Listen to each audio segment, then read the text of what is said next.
anasema kisha Ibilisi akamwacha, na tazama wakaja malaika wakamtumikia. Si rahisi kufanya malaika waje wakutumikie,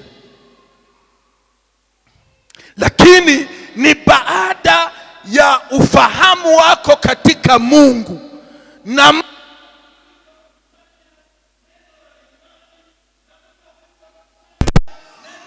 katika vita, huyo ndiye anayeheshimiwa. Bwana Yesu asifiwe.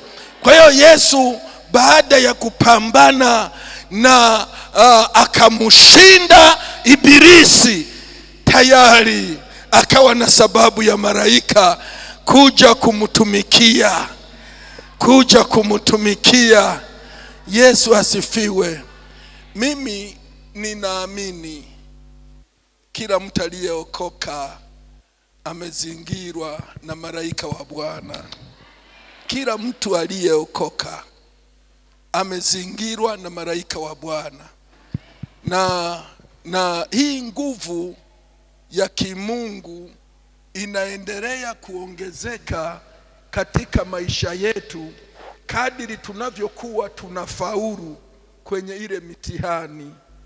ile mitihani ya maisha ya kifamilia, kati ya mke na mume, familia na watoto, kwenye nafasi za kazi. Unapoonyesha Mungu kumpa nafasi ya kwanza kuliko kitu cha aina yoyote, kwa sura hiyo unaendelea kujipatia madaraja ya heshima, kwa sababu Biblia inasema mtu akimtumikia Mungu, Mungu atamheshimu. Bwana sifiwe sana. Kwa hiyo unapoonyesha namna ya uadilifu katika njia yako, namna unavyosimamia imani ulionayo, namna unavyoitendea kazi, namna inavyokuwajibikisha, unavyokwenda katika hali hiyo ya haki na uaminifu, nazo kashangaa bila neno la Zaburi kwamba malaika wa Bwana hufanya kituo wakiwazungukia wamchao Bwana. Hii inakuwa kabisa, na ili kuelewa kunakuwa na mambo mapya au mageni yanayokuja mbele yako, halafu kabla hayajaja usiku, Mungu anakutokea. Mungu anakuonyesha kuna 1, 2, 3. Unaona? Kwa hiyo ile hali inakuja kutokea, lakini Mungu amekwisha kunongoneza. Sasa Mungu anatumia ndoto. Wakati mwingine ndoto zingine zinakuja kwa mkono wa malaika na maono. Bwana Yesu asifiwe. Vinakuja. Ndio ile Yakobo anaona malaika wanapanda juu ya ngazi, wanapanda na kuteremka, wanapanda na kuteremka. Akasema kumbe Mungu yuko hapa, wala mimi sikujua. Bwana asifiwe sana. Nasema Yesu asifiwe. Yani ni ngumu malaika wa Bwana kuja kukuhudumia kama hujashinda katika njia yako, kwa sababu ukiwa umeshindwa, anayekuja ni shetani na malaika zake. Ndio maana Paulo anasema si neno la ajabu hata malaika wa giza kujifanya malaika wa nuru. Kwa hiyo wakati unaposhindwa kufanya kama elimu ya kimungu, kama ufunuo wa kimungu, shetani anaachilia hizo roho zake za ubirisi, zinakuja kwako. Ndio mtu unakuta anaweza kawaza vibaya, akafanya maamuzi mabaya, akatenda vitu vibaya, ni kwa sababu aliachia njia. Lakini kama umesimama vizuri katika ufahamu wa kimungu, wewe ni mshindi siku zote. Nasema wewe ni mshindi siku zote. Amen.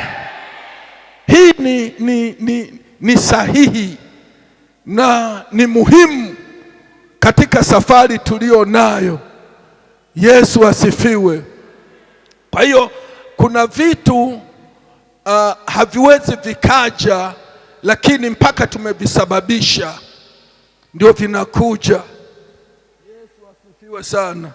Kwa hiyo wakati wa vita, wakati wa misuguano, wakati wa majaribu, haitakiwi kutumia akili zetu, haitakiwi kutumia akili zetu. Lakini nyakati kama hizo tata, unaangalia neno la Mungu linasemaje katika hili nililofikia. Unasema neno la Mungu linasemaje katika hili nililofikia? Neno la Mungu linasemaje? Kwa hiyo ukishapata tu kile neno linasema, basi unaelekeza ufunuo huo wa kimungu. Kwa hiyo ukiachilia ufunuo wa kimungu, inakuja nguvu ya kushinda. Maana neno la Mungu halijawahi kushindwa hata siku moja.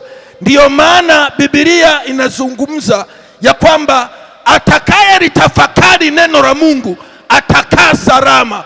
Ndiyo maana Yesu akamwambia Ibilisi kuhusu neno la Mungu kwamba imeandikwa tumwabudu Mungu pekee. Bwana Yesu asifiwe. Imeandikwa mtu hataishi kwa mkate tu, bali kwa kila neno linalotoka katika kinywa cha Mungu. Kwa hiyo kwa kulitamka neno unashinda. Kuna maeneo watu wa Mungu tumejisahau, na baada ya kujisahau tukashindwa kulitamka neno, na kwa kushindwa kulitamka neno, Ibilisi anachukua nafasi. Akichukua nafasi, utaona vitu visivyofaa vinatokea juu ya njia yako, vinatokea katika kazi, vinatokea mahali unapokaa. Ni kwa sababu uliferi tu pale, uliferi kwenye ukiri, uliferi kulitamka neno. Maana neno, Biblia inasema, amen. Nikuonyeshe, fungua Ibrania 12. Ibrania 4:12.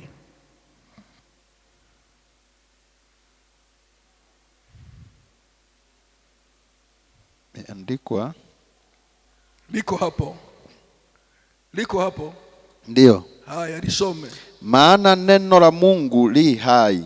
Neno la Mungu li hai. Tena lina nguvu. Tena lina nguvu. Tena lina ukali kuliko upanga uwao wote ukatao kuwili. Tena lina ukali kuliko upanga uwao wote wenye makali kuwili. Tena linachoma hata kuzigawanya nafsi za roho na viungo na mafuta yaliyomo ndani yake. Naona mtu wa Mungu. Sasa Mungu alitupatia neno, tulitumie mahali tata, weka neno linasemaje. Mahali penye ugumu, weka neno. Mahali panapo kushinda kupambanua, wewe weka neno linasemaje hapo. Bwana Yesu asifiwe. Yaani ukiliweka neno, utaona adui anafanyaje? Anakimbia. Kumbe anajua neno, ngoja nimpishe. Kumbe naelewa kabisa, acha nimpishe. Hata mahali alikuwa ameshikilia, utaona kumbe anajua neno, anaachilia. Si ndio maana Yesu alipomweleza Ibilisi akasema kumbe, akamwacha. Ibilisi alivyomwacha, malaika wa Bwana wakafanyaje? wakafika. Jamani, Mungu atusaidie. Bwana asifiwe sana. Tunaposema tumeokoka ni namna ya uwezo wa kufahamu, kuelewa, namna ya akili inayotupa kupambanua kwa kuijua iliyo kweli ili tuiishi, lakini iliyo kinyume na kweli hiyo tuipinge, tuikatae.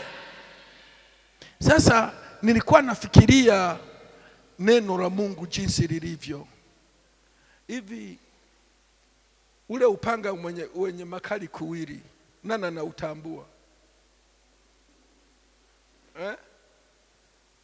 Wanaotambua ni wachache. Kumbe upanga wenye makali kuwili, yani huku una makali, huku una makali. Kwa hiyo utendaji wake unakata sehemu zote, hakuna sehemu ambazo unaachia. Sasa anafunua kwamba hilo neno lina uwezo wa kuchoma mpaka mafuta yaliyomo, yani linaweka wazi. Ule mstari wa 13 unasemaje? Anasema, wala hakuna kiumbe kisichokuwa wazi mbele zake. Umeona?